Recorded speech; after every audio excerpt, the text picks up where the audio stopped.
Welcome everyone, and you're now tuned into In Conversation with the Black Music Coalition and The Future Is. I'm your host, Kenny from Taboo, and I'd like to welcome my wonderful panellists, all from the creative and music industry. We have Eki from Clark's Original, Jordan from Ibiza Rocks, Alex from Metropolis, Ibrahim from Guap, and Lola from TikTok. So how's everyone doing? Good. Yeah? How are you? I'm good. Now that I've seen your beautiful faces, I'm much better. This is my good side. Yeah? I don't want to see your bad side. No, I'm joking. No, you all look lovely. So yeah, thank you so much for joining me. So we're here today to discuss life as a Black individual in the UK music industry after 2020's Black Lives Matter movement and the industry's Show Must Be Paused movement, namely the Black Squares on Instagram, and hopefully some of the changes that we've begun to see since then. So I'd like to start by hearing from our panellists. So if Lola, you'd like to start, let me know who you are, or let everyone know who you are and what you do.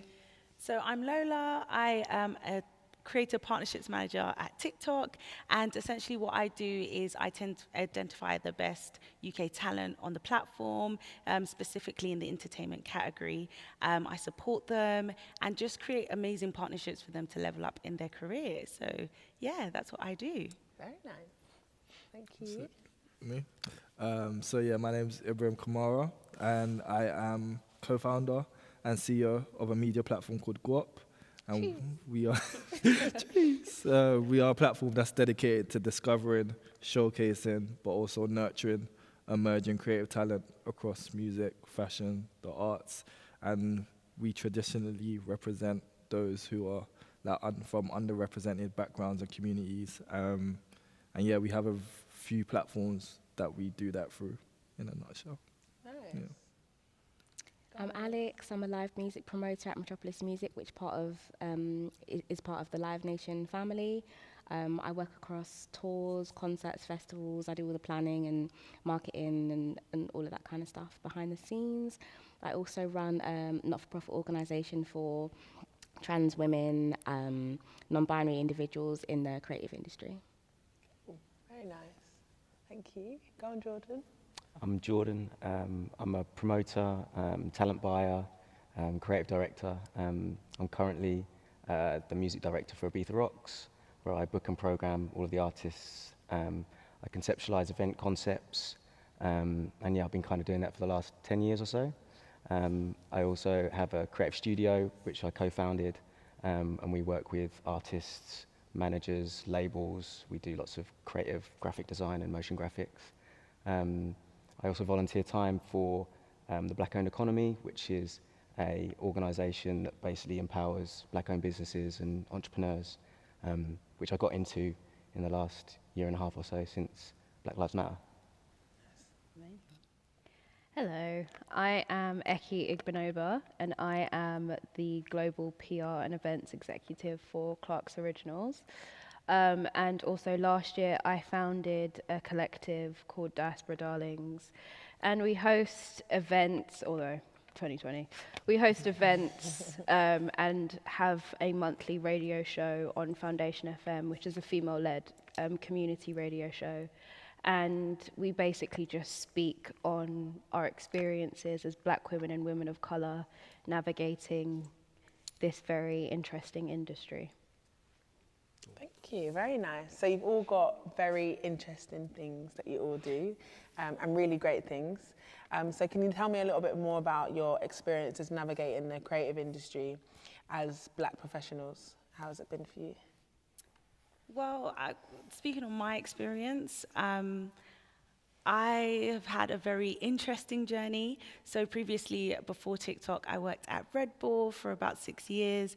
And yeah, it's as a Black female, I was always one of the only. And, you know, even at a junior level, I always felt like, you know, the senior people always came to me just for the Blackness, or just, you know, is this Black enough? Is this good enough? So yes, it's been a very interesting journey. But I will say, like, moving into TikTok, it has been quite different. It's very, very diverse, and I guess because it is a new age company and it's quite, it is a startup, the energy is quite different. You know, its diversity is one of our like pinnacle points, and it's something that we, strive towards. So I would say it's a little bit different, but yeah, for a long time, I was the only black person. At TikTok? No. Previously, in general. And always the person that was, the go-to for consultations, for like, you know, who should we have on this lineup and things like that, which is a lot of pressure, but yeah. Interesting. That's what I'm going to say. Yeah. And do you think, I mean, I think that's like probably a lot of people experience that kind of pressure to be the person that says the right thing because you're the black voice. And but you're not the only voice, you know. Exactly. Blackness is multifaceted. There's so many different versions of blackness. I'm just one type of black person. No, so yeah, it did feel like that a lot of the time, that you were like the champion. Yeah. No, definitely. And yeah, I mean, this is good for Alex and Eki, but how have you felt being like a woman, and maybe only one of the black women in your companies, kind of moving up? Or did you have a similar experience to Lola? I think, I've had a similar experience to Lola. I came up in venues, so I did a lot of shows, and I started as bar staff in different venues and like kind of worked my way up from there. But I feel like over like the last 10 years, there's been a lot of progression for me personally, because when I started in the companies that I was interning at and working out on the side, I was always like the token black person, and always the person that they'd look to like, okay, is this black enough, or are we saying the right thing, or there's an urban artist coming in, like make sure Alex is here on the day, like that's not my reality now. I feel quite fortunate that I'm now working in a diverse environment where there's women, there's men, there's non-binary people, there's people of all colours and creeds, and it's such a refreshing environment to actually work in, because you realise that what you were doing before was really the ghetto. Listen. But yeah, my experience is definitely similar to Lola's. Nice. Yeah, I mean, it's basically like mirrored, and kind of just building off of that. What the thing that I feel like almost frustrates me more about that is the fact that you're stripped of your individuality. So purely by the fact that you are black and you are a woman and you are from a certain area in London or the UK, it's like you have to like certain things. And it's like if you dare go against the grain, it's like, oh, that people don't like it and they don't know how to box you. And I think that's something I've really struggled with, because I feel like a lot of the time working in the music industry as a black person, if you don't like rap or if you don't like grime or any of the, you know, those, and I love those things for the record, I just want to put that out there. But I also love like electronic music and indie music and rock music. Like, I mean, we're in Abbey Road, like the Beatles, like come on, like, you know, and it's just that I think when the individuality is taken away from us, and that's something that I think hasn't really progressed in the way that it needs to. So I think that for me, my journey has been it's been like the overarching issue for sure. And also I do think as well, like if you're asking people to consult on stuff, then you give them that position, you know, formally. Thank you. That is reflected in their title and not just... Stop getting interns in on big meetings when you're giving them 5K a year, please. Sorry. Yeah, definitely. I think that's one thing that people need to remember is that, you know, like anyone's time is valuable and it should be paid for. And so if you're asking that one person to consult on how you're going to reconstruct the entire company, that should be a position that is paid, and shouldn't be at the hands of one individual or the pressure put on them, because if not, they're not going to necessarily get to that next step in their career. So yeah, no, it's very important. Over the last 2 years, since the 2020 Blackout Tuesday, we've seen a shift in the music industry and those surrounding it, with many companies pledging to do more for the equity and equality of black professionals and musicians in the UK music industry. In your experience and sector, what significant changes have you started to see? I think for me specifically, in 2020, I think it was a big eye-opener in regards to brands now started understanding why platforms like mine were important. Because I think traditionally, a lot of the money would go to certain media platforms and different agencies to kind of reach our audiences. And I was having a conversation earlier, a lot of that is based on like nepotism and like who you know kind of thing. And I think in 2020, it kind of broke down that ceiling, and a lot more brands started like reaching out to companies like mine and companies that have been doing the work for a long time, cultivating a certain audience for a long time. A lot of brands now started wanting to be aligned to that. One, because they have the audience, but two, because it made them look good. And I think some could say that's good, some could say that's bad, but I think a lot of us have used that to get the bag, but also now do more. So once they've come in now, it's like, oh, now we really need you guys. So now the work continues. So I think, 2020 kind of opened the doors for the industry on a wider scale for brands like ours, I would say. When they come into people like you, you're the voices to help shape the culture and shape the change. So, you know, it's an opportunity. 100%. It's an opportunity for you. It's an opportunity to deliver that message. 100%. So you know, even following, like for me, like me being a black person, I've never seen me being a black person as a barrier in this industry. Like never. Like regardless of what the narrative around, for me it's always been a strength. Right. So even if it means you're only gonna bring me in to somewhere to speak at Black History Month, I'm gonna make sure when I'm in there, I'm making impact that shows you the value outside of me just being black. Do you get me? So for me, the way I've navigated it is, I don't care how I get in the room, I'm getting in the room, but once I'm there, I'm staying. So I think, keeping the door open, do you get me? So, Nice. so that's how that's how it's been for me, kind of thing. And then how do you think like people, obviously I think you're very cool and calm and collected and very confident, but there's obviously going to be people that get into that room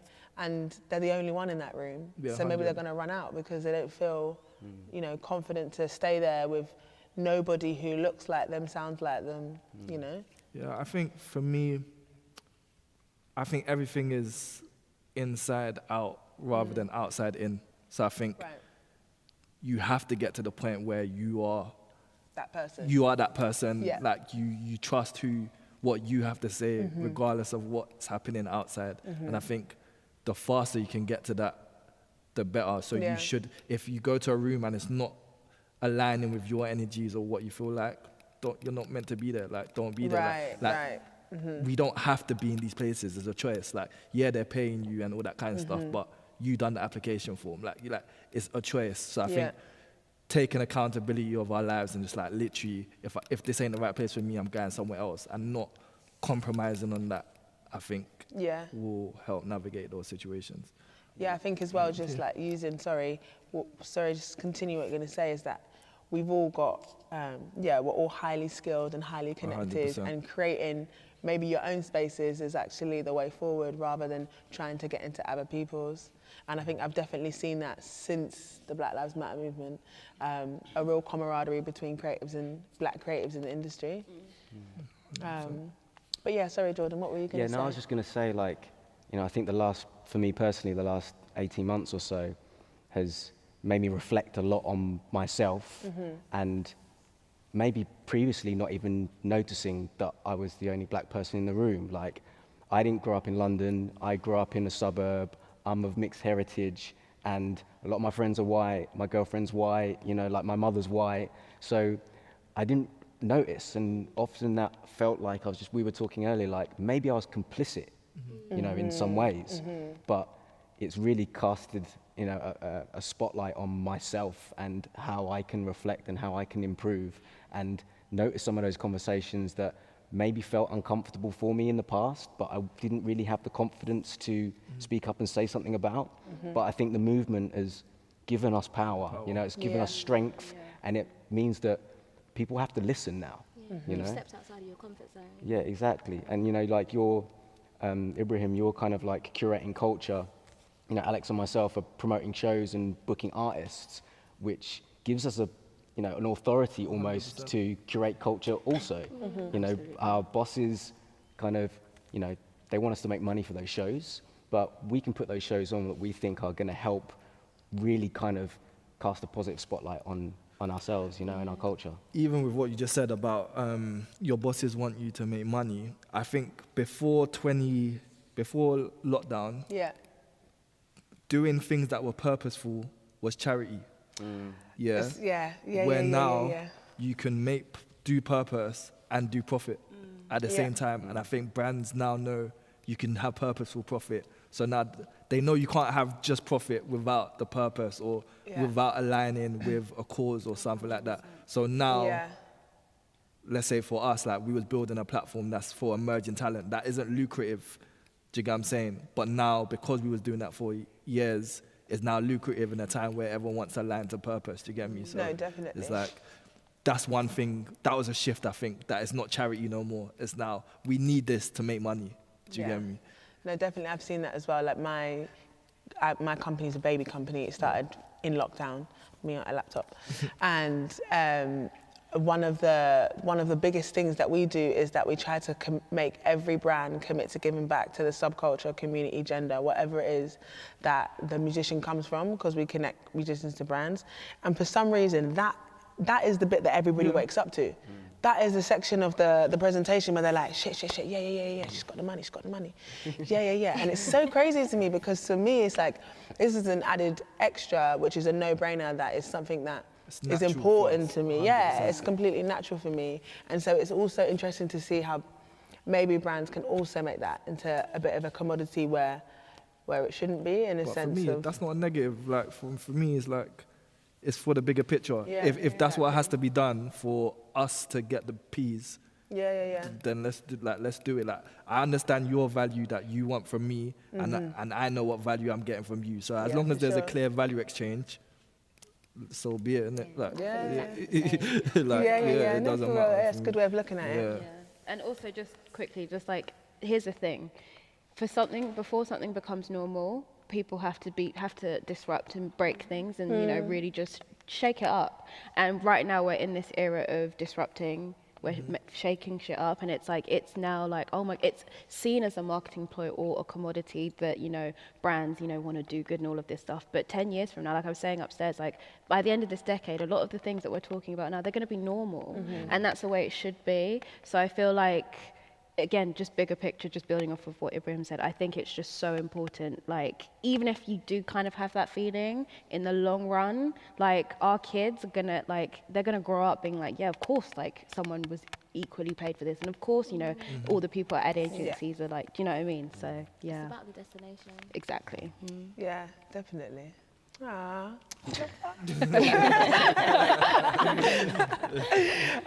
So yeah, what do you think that we can do to ensure that there's equal representation of black leadership and opportunities to support growth and the development, as well as representation of black working professionals in the UK music industry?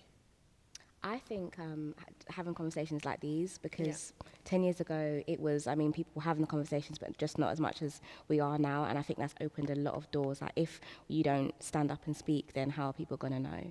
And I think a lot more training opportunities need to be available, not just for those coming into the industry at like entry-level positions, but also for like senior members of staff and management, and unconscious bias training, and so much to just kind of upskill people that are coming into the industry. I think it's really important. I don't follow him from that. You know, I think there's people like me who are like entrepreneurs working outside of the industry, but like building our own industry within what we do. Yeah. But I feel like people like Alex, people like Eki, who are like, people like you, like, who are in the companies, I feel like it's important for you guys to stay in those companies and like work up, because I think younger people seeing women like you in those type of positions have like a major effect on the next batch. So I think us lot working together, or like the entrepreneurs and the entrepreneurs doing what we can do from the outside, doing what we can do from the inside, I think that's crazy important for the next generation. Like, just working together as well, like just seeing that representation is so important, because when I was coming up, I don't really I didn't really see anyone that was kind of doing what I wanted to do, and he was from the same kind of background as me. So I thought I couldn't attain that same level of whatever it is that I wanted to get. But I'm here and I'm doing it, and hopefully that inspires someone else to say, okay, look at Alex, like she's actually doing this. That I can also get into the same industry. You want to be the boss soon. Yeah, And that's the thing. Like it's gonna take time. Like we've got this kind of like surface change that's going on right now, and you know for sure that there's a higher percentage of people that are black working in the big corporate music industries at a low junior level. But, it's like 12% of people are earning over 100 grand in the music industry, that are black and ethnic minorities.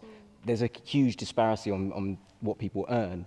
So there's got to be something that's going wrong with the progression of black people through the industry. So it is up to people like us, people that are like you, to stay where you are, to move up through the ranks, and to really push the envelope to make sure that people are listening and they're not just, we're doing this for ticking a box or checking this off, Because I've heard this, like, I'm gonna lie, I've never worked I've not worked a 9 to 5, but the stories I've heard, it's crazy. So that's why I say, like, it's hard.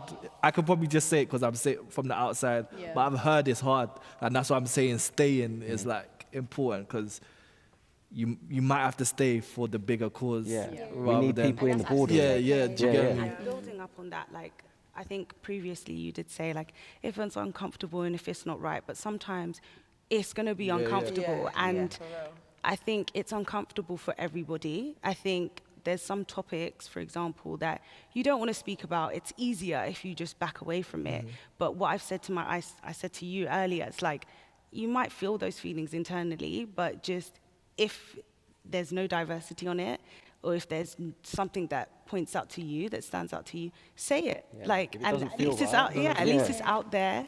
Like, I think being that only black person in the room, you do have a lot of uncomfortable conversations, but those uncomfortable conversations, that's where progression comes from, for sure. So that's one thing I would definitely say is, like, if it's uncomfortable, sometimes that's what's needed to push the dial forward. Yeah, no, I agree. I think as well, just like trying to find your community. So, if you're the only black person in that room, you're not the only black person, full stop. And there is going to be somebody who you can reach out to who's probably felt the exact same feelings that you're feeling, and they will be open to helping you through it. Because, that's the only way we're ever going to get up, is if we use our platforms to platform other people and rest on the shoulders of people who've done it before us. And the ally doesn't necessarily have to look exactly like you. You can build that community with somebody that has felt similar feelings of, being an outsider or have had to push the dial forward on certain things. They don't have to look like you as well. That's, it's very good. I think, someone did say that to me once. It's like, your mentor does not have to be a black woman. It could be a white man that just sympathizes with you completely. So, Alex isn't so sure. Because they have the power. No, but I Give all the insights. Honestly. Sorry. No, but it's true, especially just in general, marginalized people, or maybe the white man's not marginalized, but he definitely had experiences that would help you. I think, they're definitely, you can relate and try and find avenues that you can cross together and try and build from what they've done before. So I really want to see, like, I don't know how many of the bigger organizations like Live Nation or the big kind of like record labels, but I want to see what their plan is. Do you know what I mean? Like, there's a lot of talk, but I want to know what the plan is for the next year, 5 years, 10 years, whatever. What are you actually going to do? Like, there's people out there that are doing really great research. Like, I think it's the diversity report that came out a couple of years ago, which really puts a few kind of like action points down. Like, I want to see these organizations taking this advice and going through with some of these action points, because the research is being done. There's grassroots movements that are happening, but are you engaged with that? Maybe they are, maybe they aren't, but I think it's time for us to, for a bit of transparency there to see what's going on. I'm gonna lie, from the outside looking in, and again, from a business point of view, I feel like they're only gonna make moves when it affects the money. Like, 100%. Only when it starts affecting the bag that's when they're gonna properly start making this as a thing. Right now, it's a conversation because everything happened and that. But until they have to, because they're not gonna make more money, then yeah, I feel like we're gonna be waiting a long time. It's also, you know, it's survival and fragility of their own position. 100. You know, right? Because there are talented people right here and tons of talented people in the industry that maybe don't get the opportunity because of the fragility of other people within that industry. So, you know, I think that's a society and cultural battle that we're in anyway, you know? There's also research that does say that if you are a diverse company, you will make more money. Yeah. So it is there, but I think it's like complacency, to be honest. And 100%. I do think it is more difficult. I've done it. There's campaigns that I've worked on, and we want to, you know, make sure that we represent every single, you know, category. It's not easy, you know. It's not easy. It's not. So I know that if you have a week deadline, it might just be easier to just go to, you know, Jenny that, you know, that you've worked with, you know, that you worked with before. And I think that's what it is. I do think that it is like, it's laziness and complacency. And I totally agree with you. I think that there needs to be, like, if you're going to make those commitments, the same with any other goal on your website, it's there, like every company, it's there. Diversity or like all of that stuff should definitely be there, and we should be able to track it and see it every single year. What are the commitments that you've made and what have you done to uphold those, for sure. It's also just like lack of education and awareness. Like some people, when it's not in your face or it's not happening to you, just not like completely unaware of the situation, and that's why we're so important, because we're here to speak up and make sure these changes happen. Yeah, no, definitely. I think you need to like educate people and then hold them accountable to that, to what you've taught them. So what are you doing then? I've told you, what are you actually doing now, and how have you made those changes? Because I agree with you, like you said, it's quite hard to make each campaign as diverse as possible and have like this person and that person. And actually, I think personally, that's not what you should be doing. Yeah. You should just generally have good intentions and actually try to work with as many diverse people as possible, and not try to, you know, Neglect. yeah, like just. But so you say that, and I agree definitely to an extent, but I feel like if you didn't have such bullshit, sorry.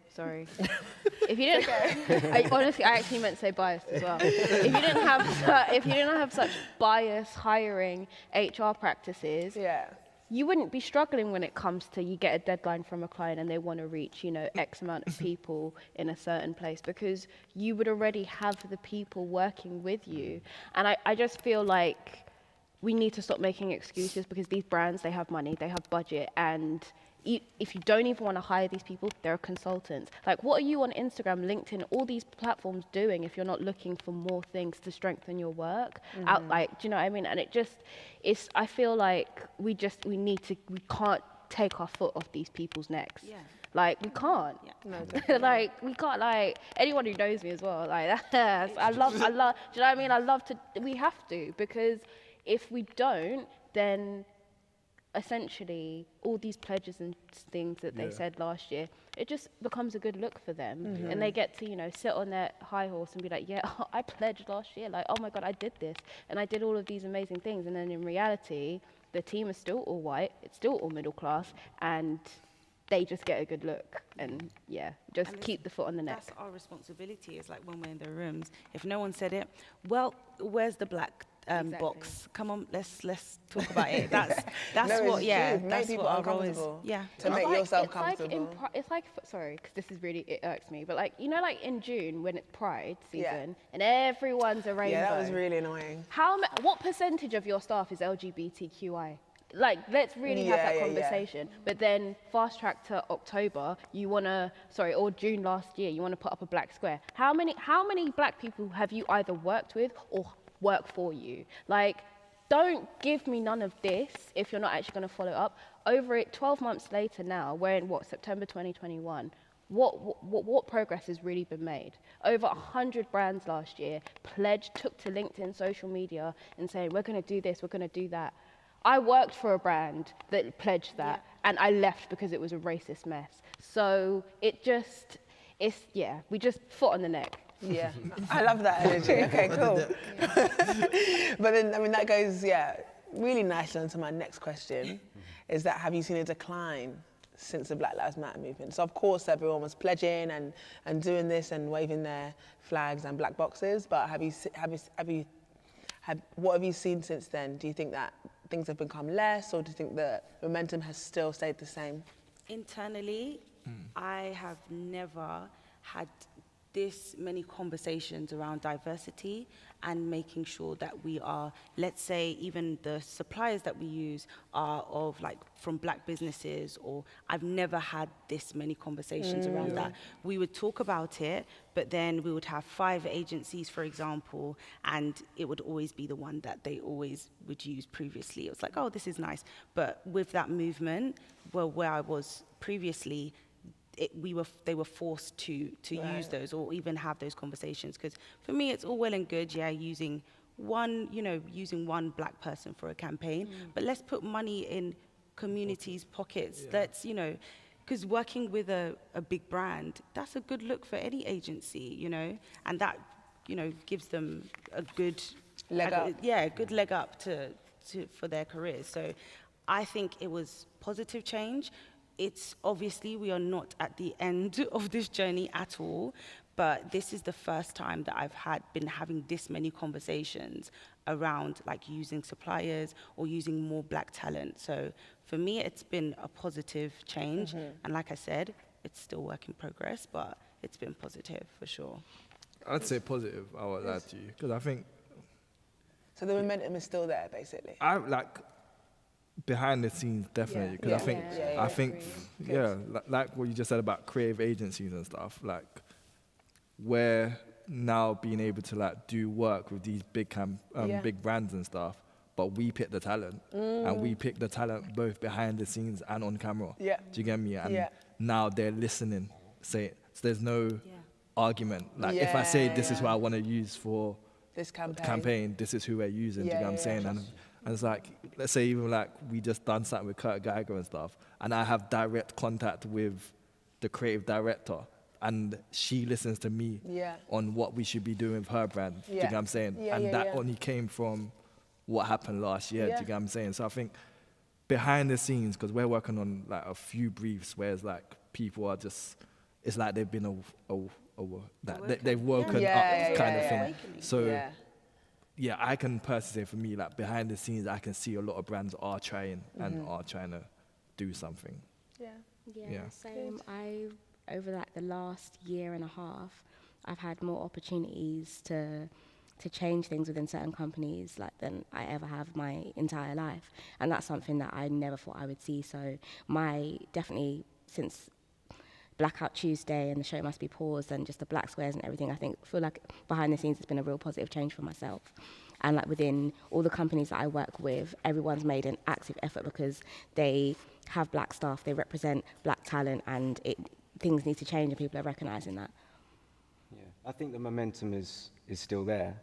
And I think you only need to switch on the TV or be on the tube and see the adverts, the campaigns that people like you are putting together. Like, it's starting to become normalized, like the presenters of sports shows or the presenters of news or the skincare adverts or anything, like, I don't know about you guys, but I've seen more progression in the last 18 months than I've seen in my lifetime. Maybe I'm waking up too, but I just feel like it's becoming normalized. And like you were saying earlier, like our kids and our young ones that come through, that's going to be normal to them, hopefully. But I also have this feeling that equality doesn't mean giving the same opportunities to white people and to black people. It's about equity now, so it's actually about giving more opportunities to black people, because we need to balance the scales, because the scales have been out of our favour for so long. So I feel like that is something we need to keep the momentum with, not just settle for equal opportunities, but more opportunities, Yeah, I agree with like everything everyone has said. But what I will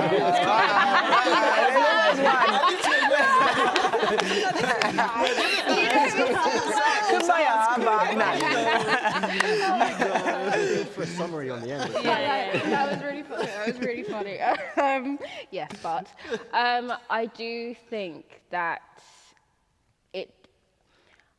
I'm very cynical, obviously, but I think I've seen a lot of surface progress. Right. And I think what I need to see more is the use of diverse sets and suppliers and things like that, because I think, and that's one of the reasons why I love the job that I have, because I'm in a position where I choose the photographers on set, I choose who do you know what I mean? And a lot of that, a big part of it is being on the other side and being on set and being the only one, and having to lend, if there was a black model, having to lend her my makeup that I happened to have on me because no one else was equipped.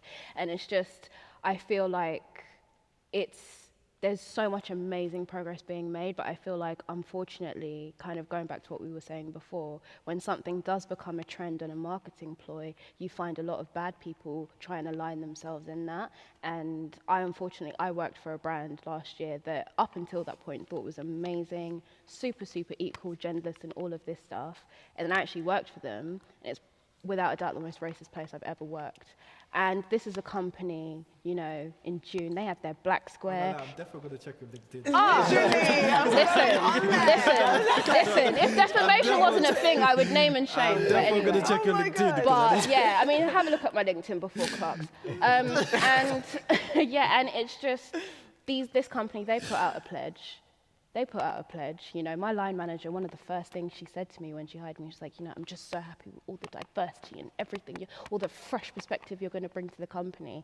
And then you find yourself being pushed out. But these are people, they've just put out an advert proclaiming to love black culture. And it's just like, so for me personally, I think because of the role that I'm in, especially PR, it's very much about making things look a certain way. So I know how to bullshit very, very well. Yeah. And I feel like, I just need to see more. And until I see more black women and women of color at my level and see more senior calling the shots, I probably won't be any less cynical until that.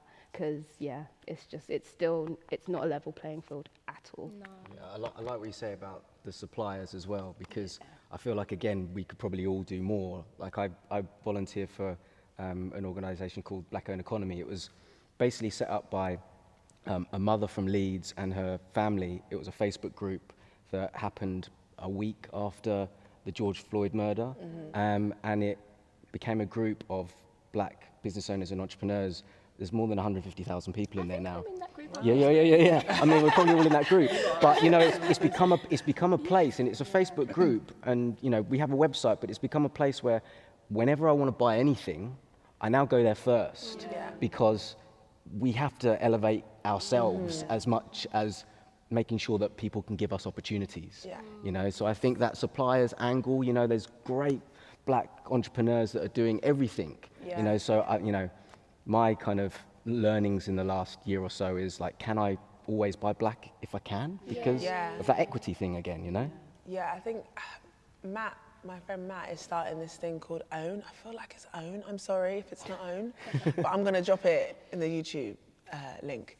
But yeah, it's like a bit like a Shopify shop, but you can only shop black-owned shops, if that makes sense. Brilliant, So I'll share it with you guys. Sorry? Like a black-owned market. Exactly. And I think they're doing like a pop-up at Soho House at the moment. Oh.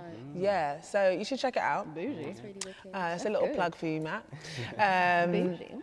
But yeah, so how can we ensure as a community that, we're supporting each other and we're making sure that, we can progress in the way that we actually want to, and that we can use our own suppliers, et cetera, et cetera? Well, I just put my people forward all the time.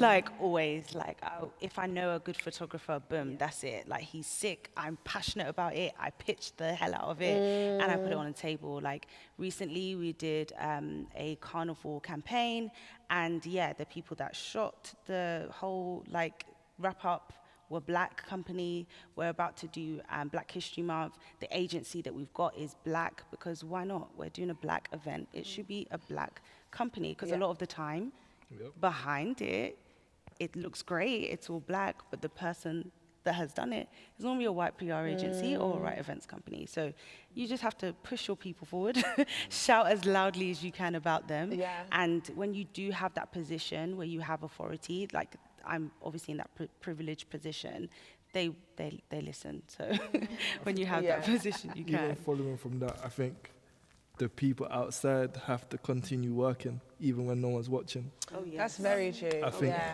like it might not make sense all the time, like when you're like, especially if you're like doing your own thing. But one thing I've noticed, you never know who's watching, so you just have to continuously be working and making sure you're putting out great work. So when the time comes, You've got a portfolio. you've got a portfolio, but also someone can recommend you without even thinking twice. Yeah. Because your reputation holds a lot of weight in What this is it? thing. Preparation plus opportunity equals success. Success, yeah. So Yeah. I'll say, stay working. No matter who's Yeah, looking, yeah. No, And definitely. and make, like, with suppliers, like, as well, you're great. I've worked with you before, you're great. But just because it's your friend, you have to be extremely professional. Yeah, And you have to yeah. deliver. If I bring you Like, in, I'm not don't holding you. embarrass me. That's the thing. 'cause you don't want to do it again. I'm not holding your hand. Yeah. Don't come 1 hour late. Don't come and shame me. Yeah, honestly, like, The first and the last. Yeah. but that's big brands want to work with people that are easy. We're not there to mentor you. 100%. Like, we're paying you, you do your job, and just deliver. So that's what I would say. Definitely, just prepare, practice. Like, if you can, like, Do your own practice for as sure. much as possible.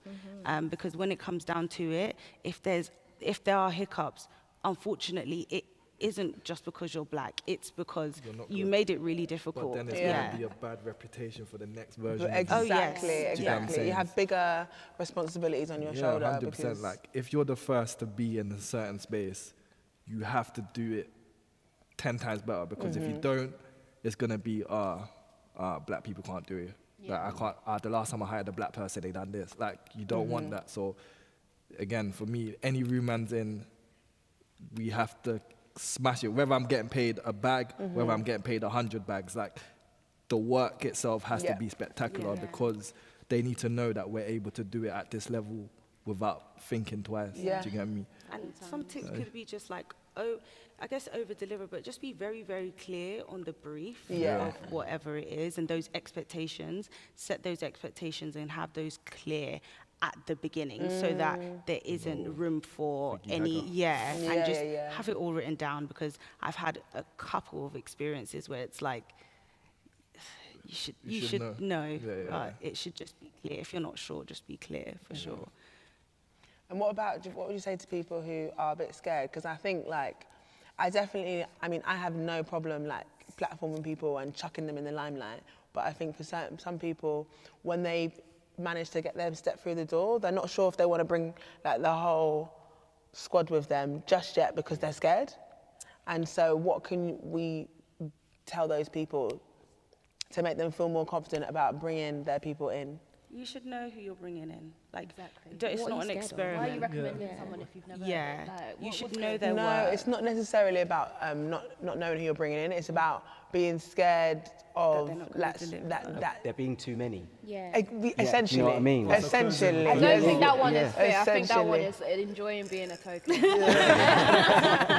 don't think that one is fair. But you know what? It happens. You know, it happens when there's, you know, if you're booking too many black artists on a lineup, like, is that lineup too black now? You know, if there are too many black voices in a room, is there fragility around that room where it's too overpowering? You know, so I definitely think there's some sentiment there. Again, just a societal sentiment where, you know, is too many black people scary? You know, like, So I was saying to these guys earlier, even like being in like a lunchroom setting, you don't want to, sometimes you feel a bit like, if I'm just with the black people, like, why are all the black kids sitting together, or why are all the black kids being too loud? It's like, it's that kind of complex. It's something that we need to definitely break the cycle, because what's the problem with that anyway? Exactly. yeah. I think we just need to feel confident that there can be plenty of us in the room and we can make a difference. And that's what I was saying. The inside out thing is like, absolutely. a lot of it is how we see ourselves. Starts with and self, starts for with sure. ourselves and goes out. Because if you can get to that position, you will not give a damn about anyone else. If you have a problem, that's your problem. Yeah, Do you get me? for It's real. not To out. answer your question, Yeah. though, just don't bring anyone you feel like is going to shame you. Yeah. And people that Yeah. you can't- you don't have the credentials for. Because then Yeah. it'll be all right if you've worked with people before or they have a good reputation or you kind of know their work ethic, it's okay to bring them in. It's just when you're a bit shaky and you're not sure about people's backgrounds and how, if they can execute the job well, that's when I'd say maybe stay away from that kind of thing. But there's plenty of talented people out there. Yeah, no, definitely. And there's plenty of opportunities to bring people in. There might be a lower level opportunity. That's where the people that you may not have worked before can be on. But when it's something big, let's say you're delivering like a huge like campaign, you need to be 100% sure that that person is going to deliver. Otherwise, it's not great for you at all. And also for them, it's not great because they kind of get blacklisted in a sense because that company will not work with them again. And too premature, probably. What are you going to say, Ibrahim? No, you know it is. I think, I just say like, bro, I think you would know. Like there's people who do it for clout, and then there's people, and then there's people who work. Like if you work, people will see your work, and like you shouldn't give stuff to people because they're your friends. You should give stuff to your people because they're good at what they do. Do you get what I'm saying? And you need to have a good amount of things to examine to say, this person is really good, rather than just because they're my brethren. Do you get me? I'm going to tell you that there is people who, they just got the job because of their dad or something, and they were rubbish. They got promoted still, and they didn't know what they were doing. But through that opportunity, they were able to get to being like a better employee or whatever it was. Better doesn't mean good. I know, but what I'm just trying to say is that I think that like a lot of people get the opportunity to grow, and a lot of people get the opportunity to make that. You can't do that on my bag. No. Like you could do that outside, you could learn and whatnot. But if I'm bringing you in on a big bag, and there's a potential that you might flop it, why would I do that and jeopardize? They're not big bags. I mean, it can be the small bag. It can even be the side bag. The side bag is fine. Like if you have to do photography for an event, that's okay. I can deal with that. But if you are the production company of that event, you have to deliver. No, of course. Of course. Okay, cool. Well, that's good to know. But what are your thoughts on the work being done by the Black Music Coalition and others like us? I think it's necessary. I think it's very important, and I think that the music industry in the UK specifically, I think Britain has an issue with admitting that it has a racial problem. So I feel like all of our organisations, all of these things, there's only so much we can do because the culture of the country that we're in doesn't even want to admit that it has a racial problem. So I feel like when we're looking at the work and stuff that we do, we can't compare ourselves to America. We can't compare ourselves to France. We can't compare ourselves to these countries that have completely different cultures, because what we're dealing with is racism as black people, but also racism as British people, and the whole British stiff upper lip and all of that kind of stuff. And I think the work that the Black Music Coalition are doing is super, super instrumental, and I think it just needs to keep growing. And I think we need more companies to not be afraid to admit we have a race issue. And I think that's really where it starts. And I think if more independent music companies got involved with the Black Music Coalition, because I think, this is not me defending major labels by any means, but major labels get a really bad rep for a lot of these things. And a lot of bullshit, but a lot of nonsense goes on in those buildings. But independent labels, agencies, so many of those companies, the overt racism and the just kinds of the cultures that go unchecked because they don't have a big Sony or UMG army of lawyers, HR to check. Do you know what I mean? And I think that's where I feel more of the work really, really needs to be done. What about the rest of you guys? What do you think? I agree completely. No, it's true. You just took the words out of my mouth. No, definitely. It's a movement that's necessary. I love the fact that you're keeping people accountable and you are making them pledge to something. I love that. Trying. Cool. Okay, so now we get time for some cheesy questions. So, if you could tell your younger self something, what advice would you give them? If you want loyalty, get a dog. That's a good one. If you want loyalty, get a dog. Okay. Working in music. Wow. I'm a Scorpio. We're very loyal. Oh, you're Oh, a yeah. So get a Scorpio, okay? Loyalty, loyalty, loyalty. Okay? My boyfriend's But yeah, okay. All right. I would say trust yourself. Okay. Just that, boom, drop the Trust mic. yourself. Okay. Oh, God. Similar sentiment, I guess. Like, if it doesn't feel right, then it probably isn't right. And my younger self felt that things weren't right, but wasn't brave enough, didn't have the power to voice it. Mine is definitely that. Trust your gut. Oh my God, my gut. She knows. and then another thing. Sorry, I'm taking two just because. And then another thing, I would definitely be like, just be yourself. Just be yourself. Yeah, just be yourself. Yeah. Like, just be yourself. Yeah, I'm gonna steal some of that as well, the be yourself bit, because that authenticity for me, that feeling true to your identity is something that I personally always struggled with, being a mixed race person, you know, because am I black enough? Like, I like electronic music and rock music too, and I don't know who that grime artist is, but like, you know, being authentic gives you power, you know. I would say, well, everything that these guys said is literally like, What you I say plus you're one yourself. everything, Yeah. but also just like understanding like the things that you're good at is what makes you you, and focus on them. That's what I would say, because I was always trying to do the other things and trying to get better at the things that I wasn't great at, but actually the things that I'm good at is what I'm doing now. So all of that was distraction. So Yeah. I would definitely say just focus on that. That's your superpower, and you're just going to get better at the things that you're great at.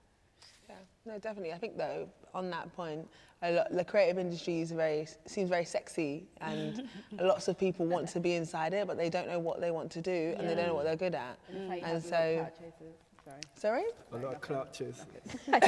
This is how you end up with loads of clout chasers. So. No, exactly. And so, but I think like just for younger people, it's like, how do we direct them? How do we get them to know where to go? Like, I always knew-ish that I wanted to work in music, but I studied economics because I've got Nigerian parents, you know what I'm saying? I studied account and finance. And it's only until I met someone who told me that like the music industry needs economists that I was able to know that I could, you know, be in the business and then pivot my way as I wanted to. And so, yeah, I think just for the next generation, how do they know what they're good at and where they're meant to be? I think. Sorry, no, you go. No, you go. Thank you. So, just another thing I would say as well, kind of building on that, is having that tunnel vision and really just sort of like once you have found what you want to do, really just honing in and just focusing on yourself and not other people. Because I think the creative industry, and not just the creative industry, but because of the one that we all work in, I feel like it breeds a lot of competitiveness, like oh my god, that person's so young and they're so successful, like what the hell? And it's just like, just focus on yourself, babe. Trust me, you don't put their shoes on and go out into their life and live it. You don't know what anyone is going through. Do you know what I mean? And I think part of that as well also will help inform people, young people especially, in like the paths that they even know that they can take. Because I didn't even know what PR was when I was like 16, 17, and now it's what I do and I love it. Sorry, didn't mean to. Yeah, no, I think the visibility of like people like yourself in positions, and then I think you can't really give advice to tell someone how you find yourself.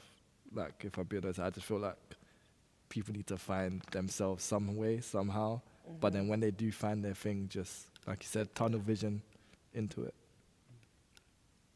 I think that young people need to understand that there is a ton of things that you can do within the creative industry, and you don't need to be like successful in music and be a rapper, you know, like, do you know what I mean? And I think that hearing people like you like saying like I did economics, and you know, understanding that you can be in PR and you can book festivals, you can work at huge social media agencies and you run your own businesses. Like, I think that's important that young people can see the routes to getting to those places. And yeah, I think that's just something that we need to speak more about. Yeah, I'd say get to know the people inside the buildings as well. Like, half of it's hard work, but half of it's also just knowing people. Yeah. And there's so much nepotism.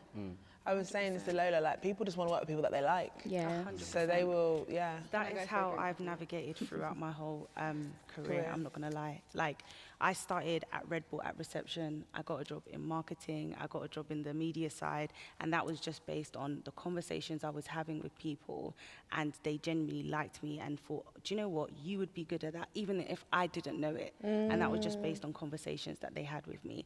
So yeah, just, you know, have those conversations, meet people, and if there's someone, this is what I say to anyone that joins my company, because TikTok is huge and it's so fast paced, and starting remotely is really, really tough.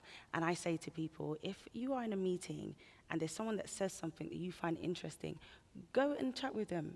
Go and just have a meeting with them, or just message, be like, do you know what, I thought what you said was really cool. Can we have a chat?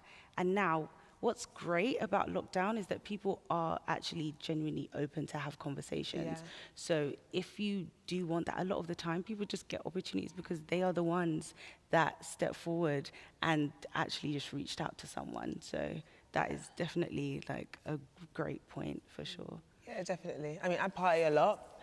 I think my whole network is from the party scene. And so I think just there, like, making sure that you see people, like, for the entirety, and if you catch a vibe with somebody, you can go and chat to them about different things that aren't necessarily in the environment that you found them in. So yeah, using your network is good, or even knowing what your network is. If that And makes genuine sense. connections, not just your job sounds pretty. Yeah, Let yeah, me yeah. know, like, what value are you bringing as well? Like, Yeah. it needs to be a two-way thing Yeah, as yeah, well. yeah. I hate those conversations where people message me like, hey, I just want to chat about what? Like, you know. Yeah, no, I hear it, 'cause I feel like, especially when you get to a certain position, people just see you as an opportunity. Yeah. Yeah, yeah, Do you yeah. know what I'm no, saying? So I definitely. think, Everyone wants to chat. everyone wants to chat. What about? What do you want to chat Where's about? the agenda? Let's, what, like, what? That's a good thing as well. I think always, like, come prepared and know what you're saying, Yeah, because yeah. you only get one opportunity for these ears. Yeah. And other than that, Sorry. if you bore me the first time, I'm probably not going to pick up the second time. But I always give you opportunity. Also, if it's a collaboration, it needs to be equal effort. Value Because exchange. I always have that with people like, oh, I'd love to collaborate. And it's just but done it's with- like, they just want me to Yeah. help them. That's what you just want advice, basically. That's the thing. People don't do like proper value exchange. Like again, they just see people as an opportunity and see how they can win Yeah. from Yeah. someone, but they don't think about what am I actually What you bringing bring to the to the table. table.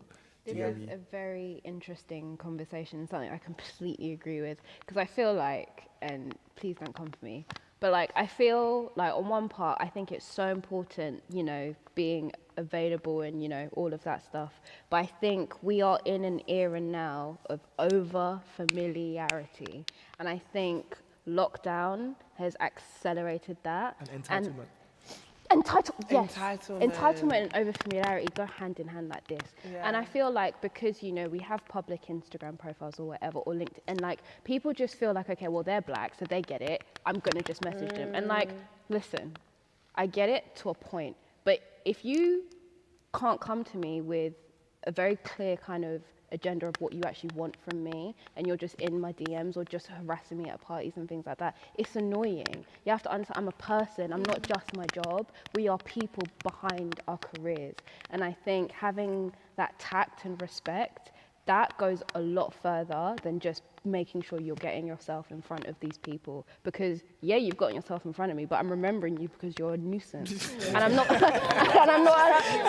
a nuisance. And I'm going to remember to not give you that opportunity. Do you know what I mean? Yeah, no, for sure. So yeah, I just Yeah, wanted to definitely. touch on That's the thing. Everyone just be a nice person, Yeah, man. that. and that's what's gonna, you know, help you progress. Yeah. So my last question, I know it's the last one,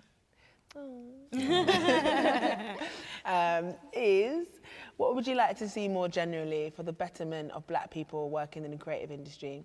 Not just today, but for future generations also.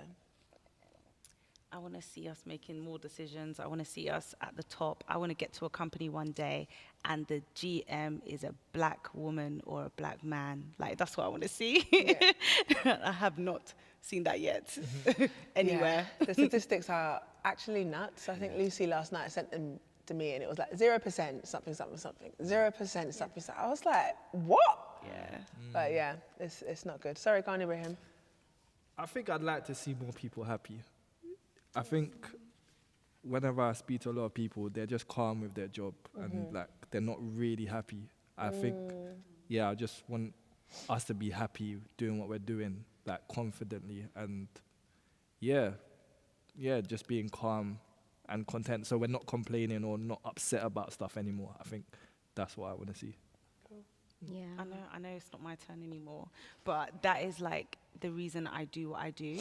So obviously I work with creators and my passion is literally like, these people are so creative, so talented. They don't survive in those normal jobs. They don't, because all they do and all they love is creating that content or whatever. So yeah, like that is a huge thing. I would love to see more of us. If it's accounting that you like, that's fine. Yeah, do it, great, and you're happy.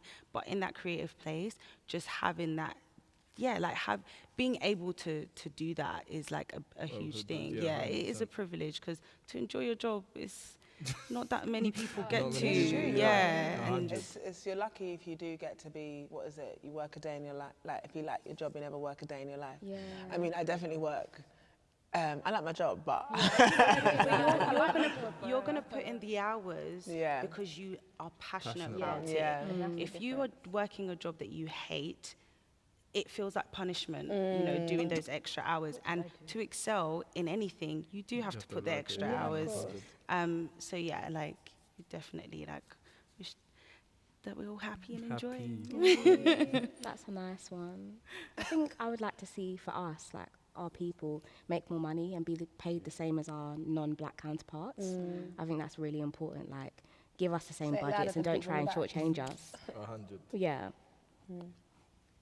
Yeah, I mean, I agree with everything you guys have said. I think it's about seeing more representation in positions of power and authority. You know, seeing these young'uns knowing that they can progress, because maybe in the past they didn't think they could, or they couldn't be in that meeting, but now they're getting the opportunity to be in those meetings and make decisions.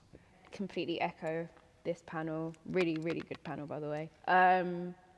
But I think for me, what I want to see more of, I want to see more black people just existing in a non-traditional space. So like some more black people who love things that aren't, you know, like grime and, you know, just the things that we're supposed to love. Because obviously, I mean, grime, if you're from London and you don't like grime, I don't know for you. But I also don't want it to be such a shock that, you know, I love the Libertines and I love the Beatles and just, you know, all of these types of bands. And I feel like I'm still getting a reaction from people and, you know, the shock on people's face. Like, electronic music started in Detroit, a very black place. So, and I think, yeah, more education. So yeah, more education with what it means to be black. Amazing. Well, thank you so much, guys. I've actually really loved this conversation. Yeah, it's been really easy, which is what I wanted. And it's been really nice for you guys to share with everyone, your experiences and your expertise. Thank you very much, guys, for tuning in. Thank you, TikTok. Thank you, Karma Productions. Thank you, Staying. And thank you, Abbey Road Studios.